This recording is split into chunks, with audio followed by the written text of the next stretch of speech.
À Ben Slimane, au cœur du Maroc, un projet d'une autre ampleur est en train de prendre forme. Ce n'est pas une simple caserne, ni un hangar de stockage. C'est l'ossature d'une nouvelle ambition, celle de la maîtrise technologique. Sur 8000 m², le royaume construit la première usine destinée à la maintenance et à la modernisation de ses propres avions de guerre. Ce projet n'est pas isolé, il repose sur un partenariat tripartite stratégique associant une entreprise marocaine à des leaders mondiaux comme le belge Sabena et l'américain Lockheed Martin. L'objectif est clair, conjuguer l'expertise internationale avec une volonté nationale pour créer un écosystème industriel complet, directement sur le territoire marocain. Pendant des années, la modernisation des chasseurs F-16 ou des avions de transport C-130 marocains imposait de longs et coûteux déplacements à l'étranger, principalement aux États-Unis. Une dépendance qui créait des failles, laissant temporairement le parc aérien amputé d'une partie de ses capacités. Avec cette usine, le Maroc vise à réaliser ses opérations de niveau C et D, les plus complexes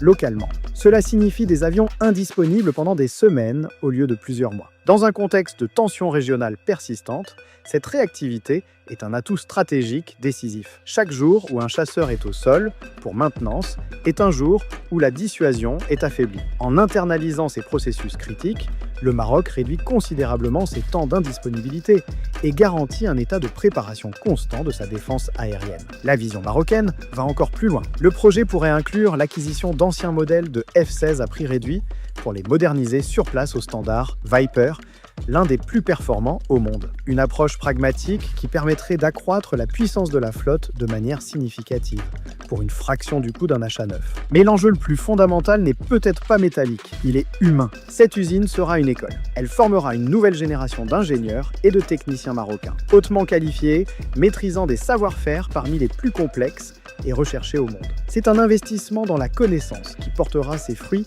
bien au-delà du seul secteur militaire. Le succès de ce projet ne se mesurera pas seulement au nombre d'avions sortis de l'usine. Il se mesurera à la capacité du Maroc à s'approprier l'ensemble de la chaîne de valeur, de la maintenance à la modernisation, en passant par la formation. C'est la construction d'une culture industrielle fondée sur la rigueur et l'excellence. L'usine de Ben Slimane est bien plus qu'une infrastructure. C'est le symbole d'une transition stratégique, celle qui mène de la dépendance technologique à l'autonomie opérationnelle. En prenant le contrôle de la maintenance de sa puissance aérienne, le Maroc ne se contente plus d'acheter sa sécurité. Il apprend à la construire, à la entretenir et à la pérenniser.